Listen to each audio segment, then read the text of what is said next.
सभी को नमस्कार। उम्मीद है आप अच्छे होंगे और बहुत बेहतरीन तरीके से इस 10 मिनट शो को कंप्लीट कर रहे होंगे। अब से पहले 10 मिनट शो में लगभग 10 से 12 क्लास हो चुकी हैं। उम्मीद है उन सारी क्लासों को आपने कंप्लीट कर लिया होगा। अगर नहीं किया है तो एक बार उन सारी की सारी क्लासेस को देख लेना। टोटल क्लास आपको 1 घंटे में ही, 1.5 घंटे में ही कवर हो जाएंगी। और इस 10 मिनट शो को पर डे देखा करो ताकि आपका इस 10 मिनट में 30 से 40 या फिर 50 क्वेश्चन जो हम कवर करते हैं 10 मिनट में और सारे के सारे चैप्टर को कवर करते हैं तो उसमें कोई आपको डाउट ना आए। ठीक है, स्टार्ट करते बिना टाइम गवाए आज की क्लास को। और आज हम कंप्लीट सोलर सिस्टम को लेकर बात करेंगे। जितने क्वेश्चन अब तक पूछे गए हैं सोलर सिस्टम को लेकर, सारे के सारे क्वेश्चन को इसमें शामिल किया गया। कंपाइलेशन है कंप्लीट, तो आप आंसर करते हुए चलेंगे, यानी अपने मन मन में करेंगे और साथ के साथ में सारे के सारे कंसेप्ट आपको बताऊंगा। 10 मिनट के बाद आपको सोलर सिस्टम को कभी भी पढ़ने की जरूरत नहीं पड़ेगी। स्टार्ट करते हैं सबसे पहले क्वेश्चन से। सौर प्रणाली की खोज किसके द्वारा की गई थी? तो आप याद रखेंगे सौर प्रणाली की खोज जो है वो किसके द्वारा की गई थी, तो आप कहेंगे इसकी खोज जो है वो कॉपरनिकस के द्वारा की गई थी। किसके द्वारा? कॉपरनिकस के द्वारा की गई थी। अगर हम बात करें किसको लेकर, अगर हम ग्रहों को लेकर बात करें तो एक बार मैं आपको एक डेटा समझा देता हूं ग्रहों को लेकर।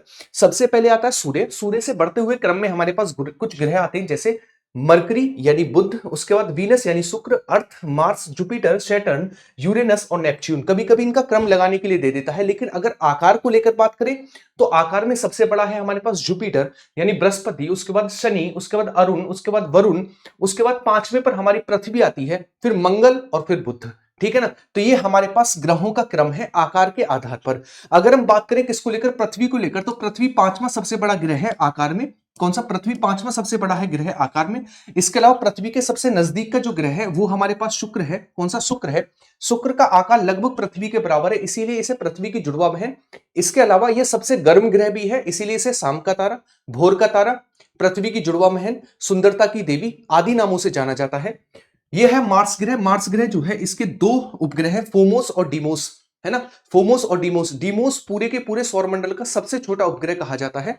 जबकि अगर बात करें किसको लेकर, बुध को लेकर, तो बुध सबसे छोटा ग्रह है पूरे के पूरे सौरमंडल का। टोटल 8 ग्रहों में ये सबसे पहले सूर्य की परिक्रमा भी कंप्लीट करता है। कौन? बुध ग्रह। इसके अलावा मंगल जो है इसमें आयरन ऑक्साइड के कारण इसे लाल ग्रह कहा जाता है। आकार में सबसे बड़ा ग्रह जो वो बृहस्पति है। बृहस्पति के कुछ उपग्रह हैं जैसे गैनीमिड, और गैनीमिड जो है पूरे के पूरे सौरमंडल का सबसे बड़ा उपग्रह है। सैटर्न को लेकर बात करें, शनि को लेकर बात करें, इसके चारों ओर छल्ले पाए जाते हैं। इसके अलावा इसका घनत्व पानी के घनत्व से कम है, तो पानी पर तैर सकता है।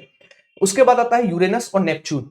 जो हमारे पास यूरेनस है यानी वरुण ग्रह है, इसे लेटे हुए ग्रह की संज्ञा दी जाती है क्योंकि अपने अक्ष पर सर्वाधिक झुका हुआ है। इसके अलावा नेपच्यून को लेकर बात करें तो ये सबसे ठंडा ग्रह कहा जाता है नेपच्यून को। ठीक है, शुरुआत के जो 4 ग्रह हैं मरकरी, वीनस, अर्थ और मार्स, इन्हें कहा जाता है आंतरिक ग्रह, जबकि बाद के जो ग्रह इन्हें कहा जाता है बाह्य ग्रह, है ना। कौन कौन से? जुपिटर, सैटर्न, यूरेनस और नेपच्यून, इन्हें बाह्य ग्रह कहा जाता है। बुध और शुक्र ऐसे ग्रह हैं जिनके कोई भी उपग्रह नहीं है, जबकि हमारे पास बुध और शुक्र कैसे हैं? जिनके कोई भी उपग्रह नहीं है। शुक्र और अरुण जो ग्रह है ये पृथ्वी का चक्कर जो है, सूर्य का चक्कर जो है वो अन्य ग्रहों की तुलना में विपरीत दिशा में लगाते हैं। ठीक है, तो ये सारे के सारे पॉइंट है, उम्मीद है क्लियर हुए होंगे। अब बढ़ते नेक्स्ट क्वेश्चन की ओर। निम्नलिखित में से कौन से ग्रह के चारों ओर घूमने वाले उपग्रह नहीं है, यानी किसके कोई भी उपग्रह नहीं है? तो मैंने आपको बताया था हमारे पास 2 ऐसे ग्रह हैं जिनके कोई भी उपग्रह नहीं है। वो कौन कौन से? वो है हमारे पास, एक आता है सबसे पहले नंबर पर जिसका नाम है बुध और शुक्र। इसके अलावा हमारे पास शुक्र और अरुण ग्रह जो है, शुक्र और अरुण ग्रह जो है इनके जो है विपरीत डायरेक्शन में चक्कर लगाते हैं, ये भी आप याद रखेंगे। नेक्स्ट, सूर्य की सतह का तापमान लगभग कितना होता है? तो सूर्य की सतह के तापमान को लेकर बात करें 6000 डिग्री सेंटीग्रेड सूर्य की सतह का तापमान है। एक ग्रह की अपने अक्ष से सूर्य से अधिकतम दूरी, मान लीजिए सन है ना, ये हमारे पास कोई ग्रह है और ये कोई ग्रह है। ठीक है ना, जैसे पृथ्वी को लेकर बात करें तो पृथ्वी सबसे नजदीक होती है उसे कहा जाता है उपशौर, है ना। और जब सबसे दूर होती है उसे कहा जाता है अपशौर। और उपशौर होता है हमारे पास 3 जनवरी को, जबकि 4 जुलाई को होता है हमारे पास क्या? 4 जुलाई को होता है हमारे पास अपशौर, है ना। पास मतलब उपशौर और दूर मतलब अपशौर कहा जाता है। तो आप याद रखेंगे इसे कहा जाता है, अधिकतम दूरी को कहा जाता है अपशौर और न्यूनतम दूरी को कहा जाता है उपशौर। नेक्स्ट, एक ग्रह की अपने अक्ष से सूर्य की न्यूनतम दूरी को कहा जाता है उपशौर। क्या कहा जाता है? उपशौर कहा जाता है। सूर्य की धरती तक पहुंचने में, प्रकाश को पहुंचने में कितना टाइम लगता है? तो प्रकाश को पहुंचने में लगता है 8 मिनट 16 सेकंड का समय लगता है। ठीक है, 8 मिनट 16 सेकंड का समय लगता है। नेक्स्ट बात करें, इक्विनोक्स का तात्पर्य क्या है ये आपको बताना है। दिन और रात समान होना, रात की उपेक्षा दिन लंबा होना, दिन की उपेक्षा रात लंबी होनी, वर्ष के सबसे छोटे दिन। देखिएगा इक्विनोक्स क्या होता है, ये हमारे पास सूर्य है, है ना, इसमें कर्क रेखा है, मकर रेखा है और भूमध्य रेखा है। भूमध्य रेखा, कर्क रेखा और मकर रेखा, ये जो आपको दिखेगा ये कर्क रेखा, इस पर सूर्य जो है 21 जून को चमकता है, जबकि ये जो आपको भूमध्य रेखा है इस पर 23 सितंबर और 21 मार्च को सूर्य सीधा चमकता है, और मकर रेखा पर जो है सूर्य 22 दिसंबर को चमकता है। ठीक है, तो आप याद रखेंगे ये जो चमक रहा है किस पर, भूमध्य रेखा पर, कब, 23 सितंबर और 21 मार्च को। इसके समय पर दिन और रात बराबर होती है, जिसे इक्विनॉक्स कहा जाता है। तो आप याद रखिए इक्विनॉक्स क्या है, तो दिन और रात की अवधि समान होना ही इक्विनॉक्स कहलाता है। और ये कब होता है, 23 सितंबर और 21 मार्च को। हेली धूमकेतु कितने वर्षों के बाद चमकता है, तो हेली धूमकेतु जो है वो 76 सालों के बाद चमकता है। नेक्स्ट, पृथ्वी के सबसे निकटतम ग्रह को क्या कहा जाता है, तो पृथ्वी के सबसे निकटतम ग्रह है शुक्र, जबकि सूर्य के सबसे निकटतम ग्रह का नाम है बुध। बृहस्पति आकार में सबसे बड़ा ग्रह है, और मंगल जो है इसके फोमोस और डीमोस है, इस पर एक पर्वत भी है जिसका नाम है निक्स ओलंपिया, है ना, निक्स ओलंपिया भी है। नेक्स्ट, निम्नलिखित में से किस ग्रह की परिक्रमण गति सबसे अधिक है, परिक्रमण गति यानी सूर्य का परिक्रमा सबसे तेजी से कौन लगाता है, तो आपको पता है सबसे कम समय में लगाता है बुध। इसके अलावा आपसे पूछता है दिन और रात किसके कारण होते हैं, तो दिन और रात मुझे बताएंगे किसके कारण होते हैं। ऋतुओं में परिवर्तन होता है, जब पृथ्वी सूर्य के चारों ओर घूमती है और पृथ्वी अपने अक्ष पर घूमती है तो उससे दिन और रात होते हैं, क्या होते हैं, दिन और रात होते हैं। नेक्स्ट, निम्नलिखित में से किस ग्रह का अक्षीय झुकाव सबसे अधिक है, तो आप याद रखें इन सभी में से, हालांकि अपने अक्ष पर सर्वाधिक झुका हुआ जो है वो अरुण ग्रह है, जिसे हम लेटा हुआ ग्रह कहते हैं, लेकिन इन सभी में सर्वाधिक अक्षीय झुकाव जो है वो पृथ्वी का है। अपने अक्ष पर 23.5 डिग्री झुकी हुई है पृथ्वी। सौरमंडल का सबसे गर्म ग्रह कौन सा है, तो सबसे गर्म ग्रह जो है शुक्र है, इसीलिए इसे शाम का तारा, भोर का तारा, पृथ्वी की जुड़वा बहन और सुंदरता की देवी के नाम से भी जाना जाता है। ठीक है ना, मंगल ग्रह को रेड प्लेनेट कहते हैं, ये भी आप याद रखेंगे। पृथ्वी अपने परिक्रमण मार्ग पर परिक्रमा करते हुए अपने अक्ष पर द्वारा पृथ्वी तल पर कितने, मतलब अपने तल पर कितनी झुकी हुई है, मैंने आपको बताया 23.5 डिग्री झुकी हुई है पृथ्वी अपने तल पर, 23.5 डिग्री। किस गैस की उपस्थिति के कारण वरुण ग्रह को हरे रंग का ग्रह कहते हैं, देखिएगा नीले रंग का ग्रह कहा जाता है पृथ्वी को, जबकि दो ग्रह हैं अरुण और वरुण, है ना। हालांकि अरुण हमारे पास हरे ग्रह के रूप में जाना जाता है, लेकिन वरुण भी हरा है हल्का। तो अगर आपको अरुण और वरुण को लेकर पूछे तो उसमें है मीथेन की अधिकता, और मीथेन की अधिकता के कारण ही इसे कहा जाता है क्या, मीथेन की अधिकता के कारण ही इसे कहा जाता है हरा ग्रह। चलिएगा, निम्नलिखित में से कौन सा आकाशीय पिंड पृथ्वी का पुत्र कहलाता है, तो पृथ्वी का पुत्र कहलाता है मंगल, मंगल को कहा जाता है पृथ्वी का पुत्र। ठीक है, नेक्स्ट, क्षुद्र ग्रह किन ग्रहों के बीच पाए जाते हैं, देखिएगा बृहस्पति और मंगल, इनके बीच में छोटे छोटे ग्रहों की एक पेटी पाई जाती है जिसे कहते हैं एस्टेरॉइड बेल्ट, यानी क्षुद्र ग्रह की पेटी। तो क्षुद्र ग्रह की पेटी जो है बेसिकली वो पाई जाती है बृहस्पति और मंगल के बीच, मंगल के बीच पाई जाती है क्षुद्र ग्रह की पेटी। सिजगी, युति और वियुति क्या है, युति और वियुति कुछ और नहीं है, मान लीजिए सूर्य है, यहां पर चंद्रमा आ जाए, यहां पर पृथ्वी आ जाए, या फिर ऐसा कह लो सूर्य है, यहां पर पृथ्वी आ जाए, यहां पर चंद्रमा आ जाए, यानी जब पृथ्वी सूर्य चंद्रमा एक ही डायरेक्शन में होते हैं इसे सिजगी कहा जाता है, यानी युति और वियुति कहा जाता है। तो आप याद रखें सूर्य, पृथ्वी और चंद्रमा जब एक ही डायरेक्शन में होते हैं तो इसे कहा जाता है सिजगी। सूर्य के चारों ओर घूमने वाले खगोलीय पिंड को क्या कहते हैं, जो सूर्य के चारों ओर घूमते हैं उन्हें कहते हैं ग्रह, और जो ग्रहों के चारों ओर घूमते हैं उसे कहते हैं उपग्रह। जैसे पृथ्वी के उपग्रह का क्या नाम है, तो पृथ्वी के उपग्रह का नाम है चंद्रमा, जैसे शनि के उपग्रह का क्या नाम है, टाइटन, है ना। तो उसी तरीके से आप याद रखेंगे। नेक्स्ट, तो इन्हें क्या कहा जाता है, इन्हें उपग्रह कहा जाता है। अगला आता है हमारे पास, किसी उपग्रह के चारों ओर परिक्रमा करने वाले छोटे आकाशीय पिंड को क्या कहा जाता है, इन्हें उपग्रह कहा जाता है।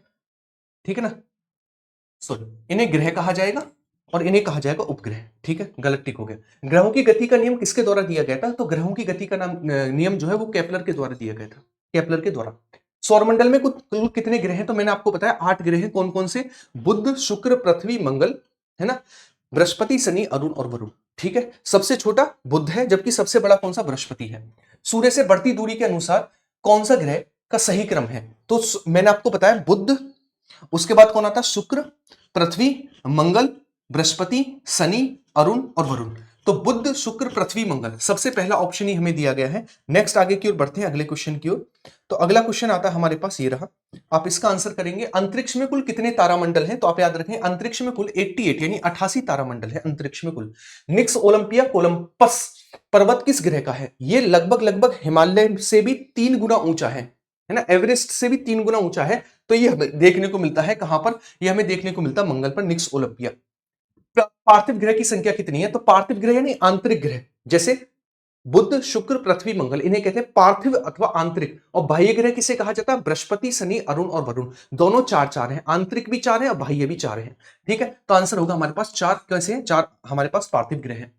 सौरमंडल का जन्मदाता किसे कहा जाता है? तो आप याद रखें, सौरमंडल का जन्मदाता कहा जाता है सूर्य को, यानी सन को कहा जाता है। सूर्य सदैव पूर्व से निकलता है, क्योंकि तो आपको पता होना चाहिए सूर्य पूर्व से इसलिए निकलता है क्योंकि सूर्य जो है वो मतलब सूर्य जो है वो कैसे, पृथ्वी जो है कैसे घूमती है, तो पृथ्वी घूमती है पश्चिम से पूर्व की ओर, जिसके कारण हमें सूर्य पूर्व से निकलता हुआ दिखाई देता है। तो आप याद रखें, पृथ्वी जो है पश्चिम से पूर्व की ओर घूमती है, इसीलिए हमें सूर्य जो है पूर्व से निकलता हुआ दिखाई देता है। निम्नलिखित में से कौन सा ग्रह सूर्य के चक्कर लगाने में सबसे कम समय लेता है? तो आप सभी को पता होगा सर्वाधिक समय लेता है कौन? वरुण ग्रह। और सबसे कम समय लेता बुध ग्रह, है ना? कौन सा लेता? बुध ग्रह लेता है। तो आप याद रखेंगे बुध जो है सबसे कम समय लेता है सूर्य का चक्कर लगाने में, सबसे पहले लगाता है, सबसे नजदीक है। सबसे तीव्र गति से सूर्य का चक्कर लगाने वाला ग्रह कौन सा है? तो सबसे तीव्र गति से कौन लगाता है? तो आप लेंगे सबसे तीव्र गति से सूर्य का चक्कर लगाने वाला ग्रह कौन सा है? बुध। तो आप सीधी सी बात है कौन लगाता है? वो है बुध ग्रह। नेक्स्ट, निम्नलिखित ग्रहों में से किसे सौंदर्यता का देवता कहा जाता है? सुंदरता की देवी, भोर का तारा, शाम का तारा, पृथ्वी की जुड़वा बहन शुक्र को कहा जाता है। ऋतु निम्नलिखित में से किसके कारण होती है? दिन और रात होता है पृथ्वी का अपने अक्ष पर घूमने के कारण, और ऋतु परिवर्तन होता है पृथ्वी का सूर्य के चारों ओर घूमने के कारण। तो आप कहेंगे पृथ्वी का किसके चारों ओर? सूर्य के चारों ओर पृथ्वी के घूमने के कारण होता है। निम्नलिखित में से किसने पहली बार कहा था कि पृथ्वी गोल है? तो ये अरिस्टोटल का शब्द है कि पृथ्वी गोल है, इसका अरिस्टोटल का। सौरमंडल का सबसे छोटा ग्रह कौन सा है? तो आपका इसका आंसर कमेंट बॉक्स में देना है, ठीक है ना? कमेंट बॉक्स के लिए मैं क्वेश्चन छोड़ता हूं, एक एक बच्चा इसका आंसर देगा जिसने क्लास देखी है, एक एक सिंगल बच्चा इसका आंसर देगा कि सौरमंडल का सबसे छोटा उपग्रह कौन सा है, और ये किसका है ये भी आप मुझे बताएंगे। ब्रह्मांड में विस्फोटी तारा किसे कहा जाता है? तो विस्फोटी तारा अभिनव तारा, लुब्धक, उल्कापिंड, धूमकेतु। अभिनव तारे को ही कहा जाता है क्या? विस्फोटी तारा।